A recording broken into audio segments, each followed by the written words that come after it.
The Locked On Podcast Network presents the College Sports Big 3 in 30. The three biggest stories in college sports. From our local experts at the Locked On Podcast Network. We bring you the real story, why it matters, what's next, who wins the big game, and more, all in 30 minutes. The College Sports Big 3 in 30 starts now with the biggest story in college sports. So which Notre Dame quarterback has the edge after Saturday's spring game, and which players earned themselves some playing time in the fall?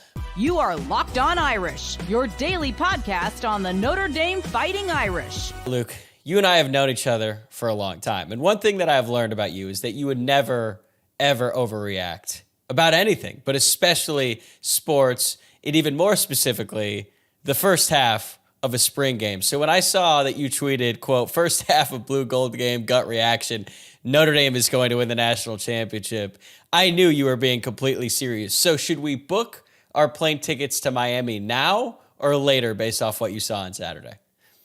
You're right. I wouldn't overreact. That's just my gut reacting, and that is what my gut said after watching about 8 minutes of scrimmage football in Notre Dame Stadium on April 12th. So, yeah, I think probably get a pretty good fare on that right now for late January. So may as well get on it while you can.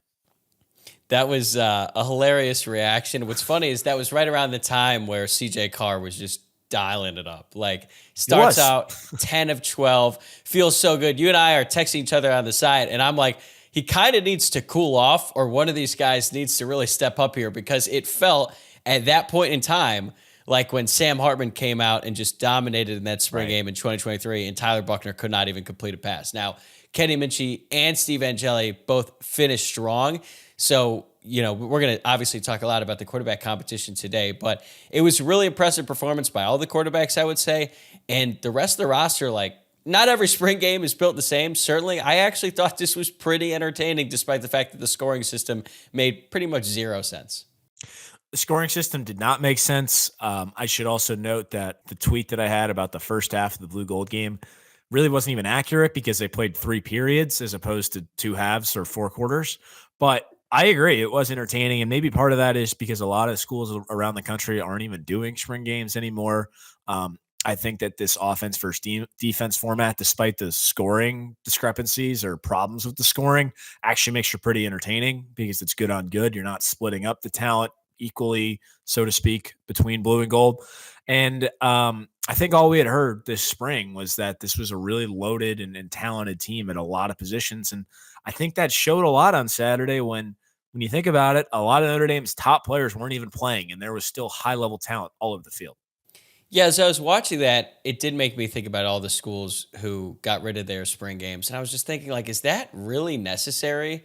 You know, now, granted, Notre Dame did come out of this unscathed, which has not always been the case in the past. I mean, Jabron Payne tore his ACL in last year's spring game, and Logan Diggs hurt his shoulder a few years ago in the spring game as well. But Notre Dame didn't suffer any injuries, which is obviously probably the biggest story of this we've game. Heard of. Yeah, that's true, because the Logan Diggs thing didn't come out until like weeks after the fact. But I thought the way that they structured it, going offense to defense, was way more entertaining than when they do the draft and they basically split it up, because then you're dealing with like this workshopped offensive line that doesn't really make sense. And that was kind of the case in this game, because some guys were sitting out and stuff. But I thought it was really entertaining, and I was really impressed with what I saw from all the guys. Like, Notre Dame had the 2s and 3s out there at one point, and it'd be like a guy like Ben Minnick would make a play and be like, man, he's not even threatening to get any sort of real playing time, at least not right now. And he's out there and he looks like a real college football player. So I was really pleased with what I saw on Saturday, but I think it sort of was a great stamp for spring practice overall, because the reports out of South Bend have been just overwhelmingly positive. They really have been. And the way that this team is spoken about feels different, as if they're, truly that talented. And I think that that's significant. Just going off my own reaction, this is normally the time of year where, spring highlights are fun to look at, but I don't really want to think about the team a whole lot at this time of the year, because there's too much thought that's put into this from, in last year's case, August to January. But I'm excited to see this team get out there. Like, I wish you're at August 31st already, to be honest. I'm going to enjoy the summer, but if Notre Dame had a game tomorrow, I'd be pretty excited about it, just based on the way that they've been spoken about this spring. That is the most disappointing part in all of this. You're like, all right, great. We get to see Notre Dame play football. Now we're going to have to wait 5 more months before they take the field. And Notre Dame gave very limited access to this spring practice. The media saw basically one full practice, that Jersey scrimmage, the week prior to the spring game. So it was great for the fans to kind of see what this team looks like. But now we wait. And during that waiting time, you know what we're going to do? We're going to speculate about the quarterbacks until we have some actual news to talk about, whether that's Marcus Freeman announcing the starter or one of these guys enters his name in the transfer portal. But there's a lot to dissect from this game. So what stood out most about each guy? I think that this game really showcased well just who each guy is. And I don't mean that in a demeaning way at all in any respect. Even though Kenny Minchie had worse passing completion percentage than either Angeli or Carr, you saw him with some like electricity, just fitting the ball into tight windows. Also was hurt by a couple drops, or an instance where I thought like Will Pauling gave up on one route as well. And then you can see his legs a little bit too, where he's got an athleticism that neither of the other two guys have. So that high level ceiling is definitely there. CJ Carr separated himself, I thought, from the other two. And that's what really, I think, a lot of Notre Dame fans have been hoping for years, for any quarterback, especially one that's homegrown, to show up like that. And we saw him play this well in the spring game last year too. And then Steve Angeli was kind of just himself, steady, picking up yards, hitting checkdowns, short yardage passes, and just keeping the offense moving. I thought that in a lot of ways they all played to what we all think of as their respective ceilings, or at least showed flashes of what their ceilings could be. Yeah, I'm with you. I think CJ Carr had the best day overall. Statistically, Kenny Minchie had the worst, but based on the eye test, I don't think that was the case at all. I don't think he was that far behind Carr for the reasons you mentioned. He had a couple plays that didn't go his way that I don't think were his fault, and he looks really shifty with the ball in his hands. He made a good decision early on, ran for a first down, and made some nice passes as well. So it's going to be a very difficult decision for Marcus Freeman, and I thought the most telling thing out of the entire spring practice, not just the Jersey scrimmage, not just the spring game, but like every single quote that has happened over the course of the past month, when Marcus Freeman said that they need to go into fall camp with two quarterbacks, like that tells you kind of where his head's at. We had all kind of expected that to be the case, but for him to come out there and say that right after the game, I think is very telling. And now him, Mike Denbrock, Gino Guidugli, like they've got a very difficult decision to make. They do, and it makes you wonder what sort of conversations have been had already in the background, even leading up to that scrimmage, because it felt like it's a true, legit, open competition. But it's a little unique because, of course, there were 3 practices after the spring game on Saturday, too. So you wonder almost at what point do they have that conversation with those 3 quarterbacks, with the portal opening on Wednesday, the 16th, I believe. And I think it's only open for like a week too, if I recall correctly. But yeah, it's definitely something we all expected. They weren't going to go into the fall with 3 quarterbacks. I think that would have been, frankly, ridiculous. Not only because I think each of these guys probably deserves a chance to play somewhere, but also because Notre Dame brought in a general manager this year and Mike Martin, who probably thinks it's not wise to pay 3 guys who will all command a pretty penny at the quarterback position. You want to make sure that budget is being spent effectively. So that's another piece of this that you have to take into consideration as well. And I think, another reason why come next week, we're probably going to have two legit guys still in this race. So how do you think this plays out? Do you think that Marcus Freeman has a discussion with each one of these quarterbacks at the end of spring and just says, hey, it's you and someone else, and someone has to be told that they came in third after the spring, and then they make the decision? Or do you think it's like just on one of these players, they're going to look around, they're going to recognize the situation, and they just kind of take it upon themselves to enter their name in the transfer portal? Because I do think that the Nico Iamaleava situation at Tennessee, not that he's going to come over to Notre Dame. That's definitely not going to happen. We'll talk more about this later on in the show. But I do think that's going to lead to a domino effect with more quarterback movement, and Notre Dame could end up involved somehow. But I do think that after this spring, it is probably going to be down to 2. I kind of entertained the idea that maybe all 3 would come back as recently as last week. But now with this Nico situation and more movement expected, I'm with you. I just think one of these guys is going to be gone next week. Yeah, and I think there's a conversation that he has with all 3 of these guys, whether it's independent or as a group. I would imagine it's independent, just kind of letting them know where he stands. Now, it's probably really just letting the guy who's third know that he's third, because I think that there probably still needs to be at least the illusion of a competition going into fall camp, whether one exists or not. And there very well could still be one that exists. But I think Marcus Freeman said that not only when he said he'd ideally have a 2-horse race, but that they needed to be honest with their quarterbacks or something along the lines of that. They needed to give their quarterbacks feedback, which makes me think that, whoever they're viewing as third in the race, they're going to let them know. And I think what's great about this situation, it's also bittersweet, is I don't think that it's necessarily obvious who is third. I think it's pretty obvious that CJ Carr is not third, but between the other two guys, I don't know just sort of where that falls and what other factors might play into that decision based on, ceiling versus where somebody might be right now too. So at this point in time, who do you think is going to be the starter for Notre Dame when they take the field against Miami? If you had asked me a couple weeks ago, I think I would have said Steve Angeli, but I think it's going to be CJ Carr. And the reason is every time we've seen him, he's been very good. Anytime the media's seen him, he's been pretty good too. I think we can say that. And I think that his ceiling is the highest, and he gives Notre Dame the best chance to win that ball game. And that's sort of what Marcus Freeman has done is gone in with guys who he believes gives Notre Dame the best chance to win the ball game. And I think that that's probably going to be CJ Carr.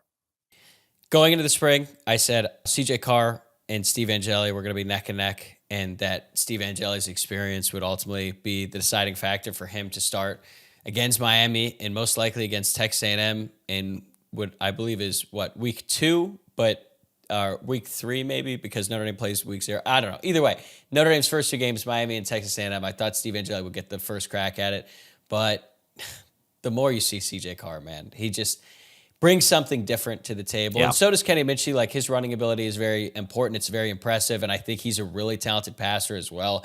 It's so hard to differentiate between these guys, especially considering how little we've seen.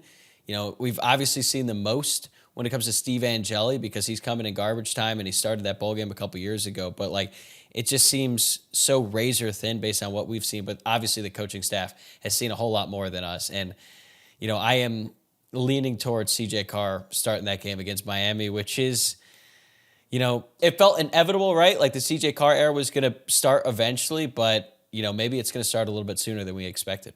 Yeah. And I guess that's a good thing, right? I'd rather take this than have somebody not pan out. But it's definitely a position that we seem like we're in that Notre Dame fans haven't really been in with a young quarterback in a long time. The NBA playoffs are almost here, and FanDuel is giving new customers an incredible way to get in on the action right now. When you join FanDuel and place your first $5 bet, you'll get $250 in bonus bets if that bet wins.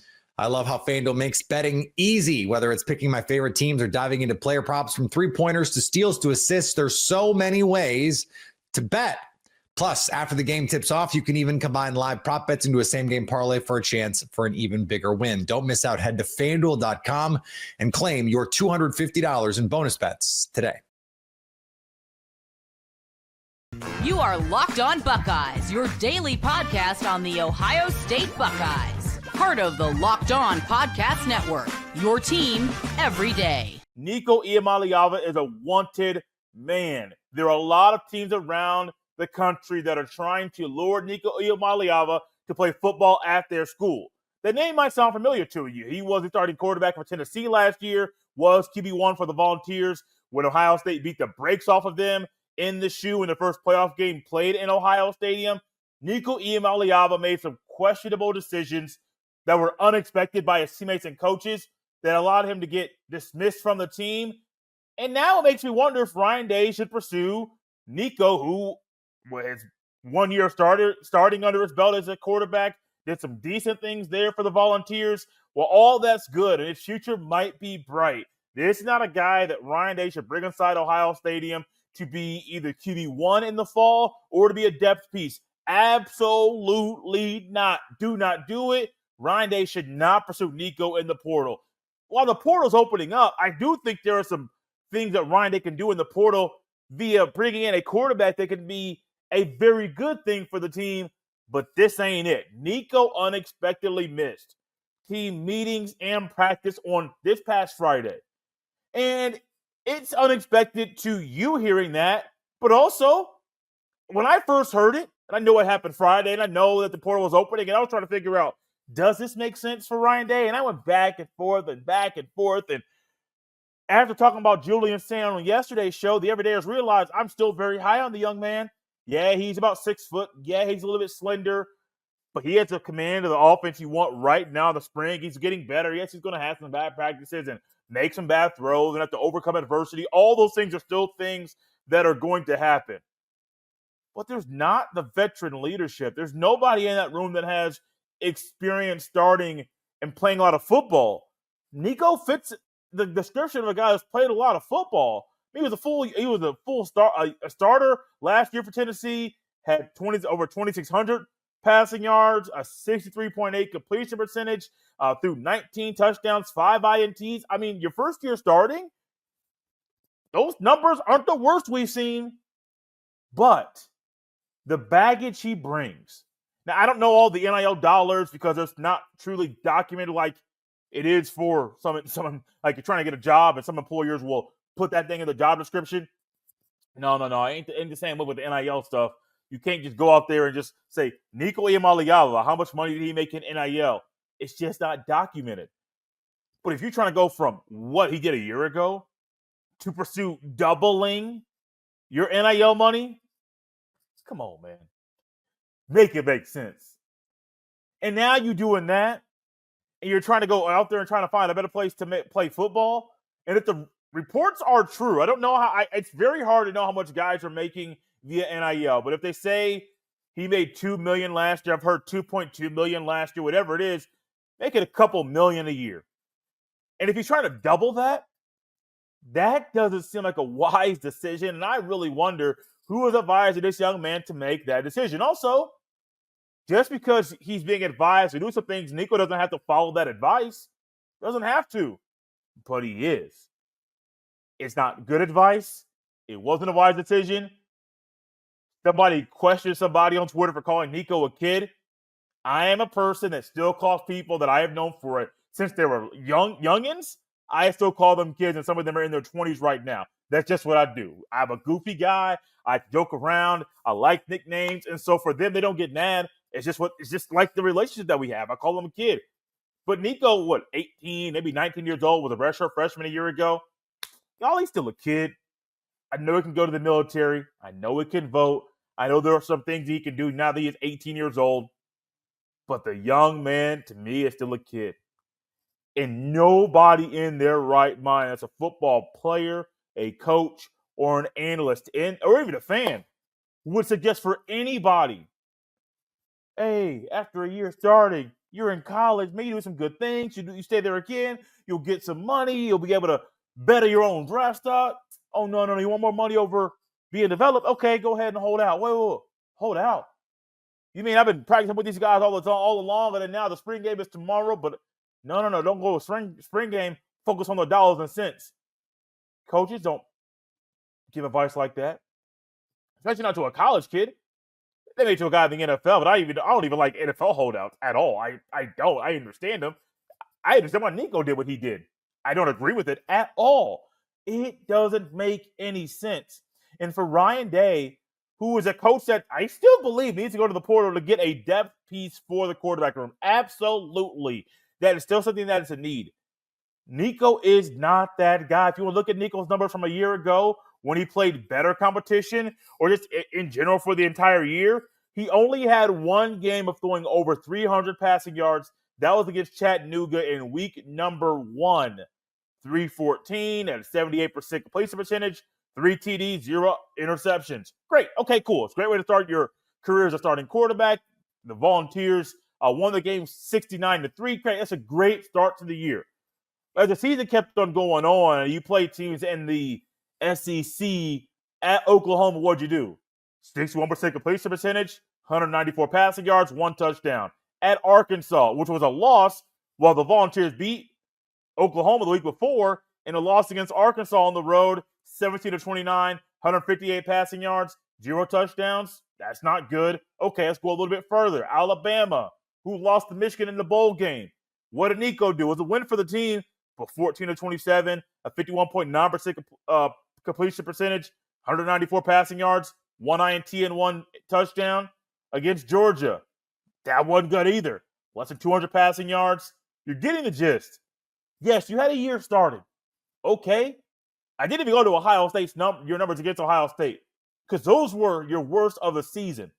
104 passing yards, 45.2 completion percentage, 0 touchdowns, 0 INTs, a passer rating of 73.3, which was a season low. It was atrocious. Bad. Yes, it was his first year starting. You can just chop it up and say, well, he'll get better. Yes, he will. But to demand that, potentially doubling your NIL based off what you did last year? Absolutely not. Not today, not tomorrow, not any day of the week. And Ryan, they should not pursue these young men at all.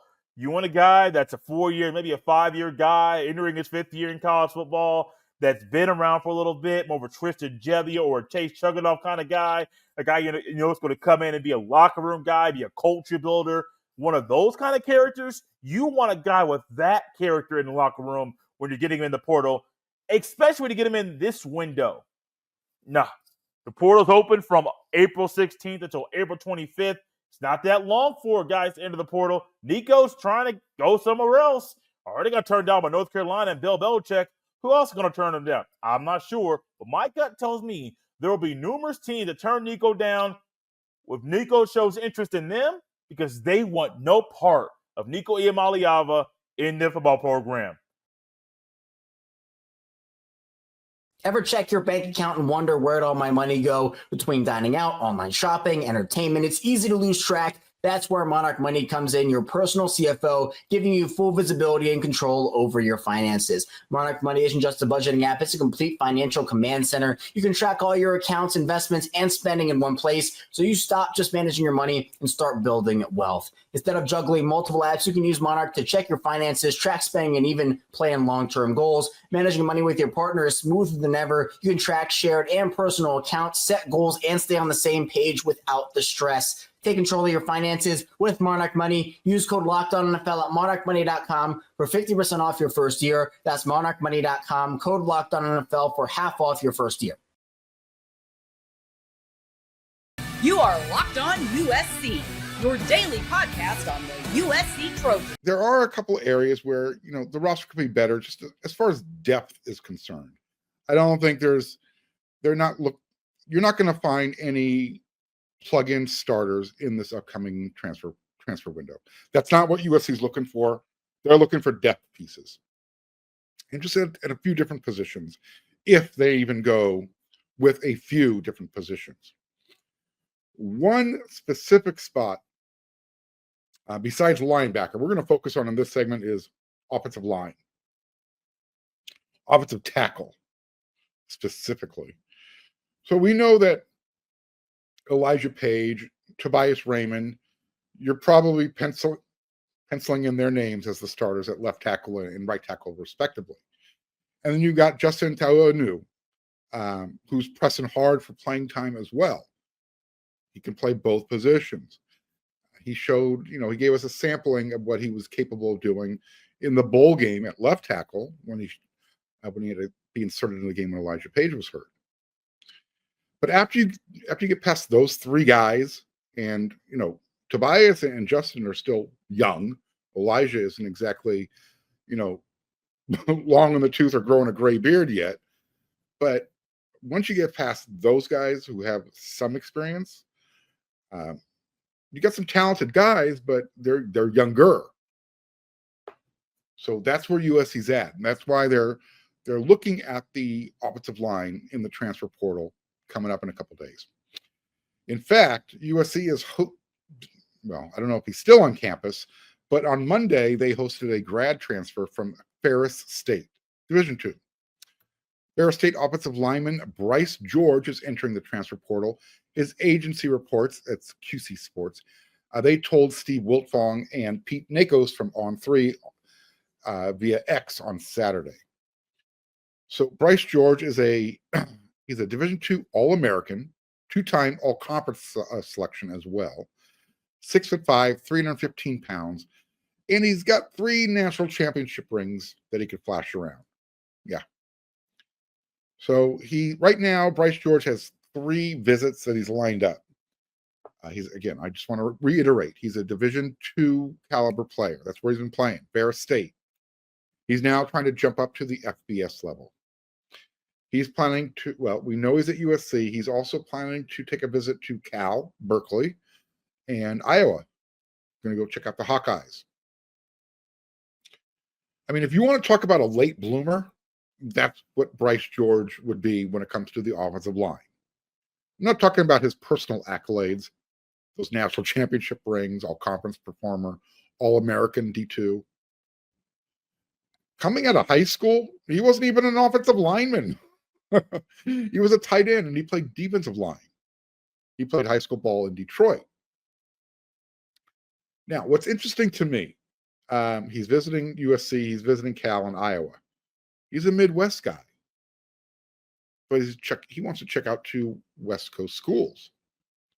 Maybe he's got a little bit of that Jean-Ray Reed vibe going right now. You know, he's seen certain parts of the country. Now he wants to check out what does the West Coast has to offer. Here's my thinking. The way Cal is losing offensive players, you know, I'm talking about their best players. Their quarterback is now at Indiana. They lost a wide receiver who's jumping into the transfer portal, Marvin Anderson. Their running back, Jade Knott, SoCal guy. He's jumping into the transfer portal. Too bad he didn't do that earlier, you know, like in December. Maybe he'd be at USC now. Who knows? USC is pretty happy with the guys they have right now. I'm talking about Waymon Jordan, Waymo, as well as Eli Sanders. Lincoln Riley is really stoked about the running back room right now. But anyways, let me continue talking about Bryce George, the offensive lineman. So to me, it's interesting that he wants to check out 2 West Coast schools, 2 academic schools. And he played offensive tackle for Ferris State. But is he an offensive tackle at the FBS level? I watched some of his film. The first thing that jumped out at me was like, because you always, who do you want to compare him to? You go through that, you go through that game in your head. Well, who does he remind you of? He reminds me of Cortland Ford. Remember the young man who played for USC a few years ago, transferred to Kentucky? He was probably better suited to play guard than offensive tackle. Similar body styles. And when I watch the footwork, I see some similarities there. What I like about Bryce's film is, he stays between him and the quarterback, he and the running back. So he's very sound at his job. Doesn't look like he gets beat too many times. Again, I'm watching a highlight film, so I'm not going to go back and watch every snap that he took at Ferris State. But again, 2-time All-Conference, All-American, and as far as team accolades are concerned, he's got 3 championship rings. Can do worse, right? But is USC looking at him? Are they grading him as an offensive tackle or as an interior offensive lineman? I'm not sure. He's better than anyone who's currently on USC's roster right now. But again, he has that championship pedigree. You cannot, it's hard to put a value on that. Because he knows what it takes to win. And you want somebody who's bringing that kind of culture into your locker room, that type of maturity. So far, USC's brought in DJ Wingfield, the transfer from Purdue, who also has tackle experience. He's battling right now for that left guard position. You also brought in Jean-Ray Reed, the general from Syracuse, who's trying to lock up that center job. He and Killian O'Connor are going to battle that out. But again, DJ Wingfield came to USC, and most assume he's coming here for that left guard job. Maybe. Coach Riley has mentioned a couple of times that Tobias Raymond, he's probably been there one of the best, if not the best, offensive lineman so far this spring camp. So if Page is locked in at left tackle and Alani Noah is pretty much locked in at right guard, Tobias is the right tackle, or is it Justin? Where would Bryce George play? Is he coming in to play tackle, or is he coming in to compete for that left guard job? What we do know is he could probably play inside or outside. I mean, his body, when you look at his body, he looks like an interior lineman. So you got to like his versatility right off the top. And here's another reason why he'd be a good fit for USC. One, that versatility. He can play offensive tackle, and he looks like he's big enough that you could slide him inside as long as he can make that transition to playing guard. Something else you like about him, I don't think he's going to break I'll call it the NIL bank. It's not going to cost you an arm and a leg.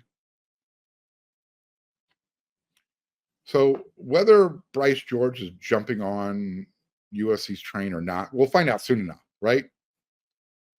But here's the thing. He's on campus, so we know USC is interested. You know, if not this young man, maybe they go find somebody at the JUCO level.